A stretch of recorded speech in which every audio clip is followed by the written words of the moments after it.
नमस्कार मित्रांनो, मी आलो आता आमच्या शेतामध्ये आल्यानंतर आता आमच्या विहिरीची पाण्याची पातळी गेली आहे खाली. कारण आता उन्हाळा सुरू होतोय आणि उन्हाळा सुरू होताच विहिरीची जी पाण्याची पातळी असते ती आमची खाली जाते. आता तुम्ही पाहू शकता की आमच्या विहिरीची पाण्याची पातळी काय आहे ते.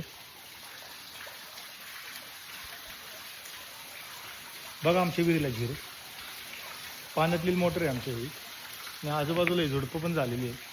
आता ही आम्हाला उन्हाळ्याची सुट्टीत काढायची सगळे झाडे झुडपे पाहिली. पाण्याची पातळी खोल गेलेली आहे त्यामुळे आमची दिवसातून 2 तासच मोटर चालते. त्यामुळे आम्ही आहे ना उन्हाळ्यामध्ये ना तरकारी शेती जास्त करत नाही, थोडीफार करतो पण जास्त करत नाही. कारण विहिरीला पाणी कमी असतं आणि हे पुरत नाही. पाण्याच्या तुटवड्यामुळे आम्हाला आहे ना उन्हाळ्यात शेती करता येत नाही.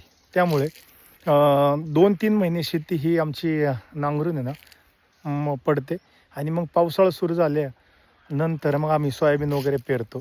त्यामुळे आमच्या येथील शेतकऱ्यांची किंवा कुठल्याही शेतकऱ्याची हीच अपेक्षा असते की आपल्या शेतीमालाला योग्य तो भाव मिळावा. कारण काय होतं, सोयाबीनला भाव मिळत नाही आणि सोयाबीन नंतर आम्ही लावतो ते कांद्याला थोडाफार भाव मिळाला तरी थोडा आधार बनतो. कारण कांदा हा एक ठोस पीक आमच्या इथं मानलं जातं.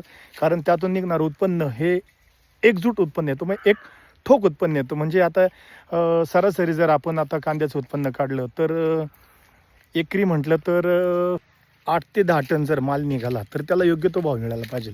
जर सरासरी 10 रुपयांनी गेले तर 10 टन जर असेल तर 1 लाख रुपये होतात. पण आत्ताच्या घडीला एवढी जर महागाई वाढली तर 1 लाखामधले ना खर्चालाच बरेच जातात. खुरपणी असेल, रासायनिक खते असेल, कांद्याचं रोप असेल, कांद्याला अवघड असेल, कांदं काढणी असेल, या सरासरी आहे ना खूप खर्च होतो. त्यामुळे कांद्याला योग्य ते ना 20 रुपये प्रति किलो याच्या पुढेच भाव मिळाला पाहिजे. तेव्हा कुठं कांद्याचं उत्पन्न किंवा कांदा लागवड ही परवडते. त्यामुळं माझं एकच मागणी आहे की शेतकऱ्याच्या कांद्याच्या मालाला योग्य तो भाव मिळावा, एवढीच माझी विनंती आहे. कारण कांदा हाच शेतकऱ्याचं ठोक पीक आहे की त्याचं एकजूट आणि त्याचे अशी एक ठोक रक्कम त्याला कांद्याच्या उत्पन्नातून मिळू शकते. म्हणून शेतकरी हे वारंवार कांदे लावतात आणि बाजारभाव मिळत नाही.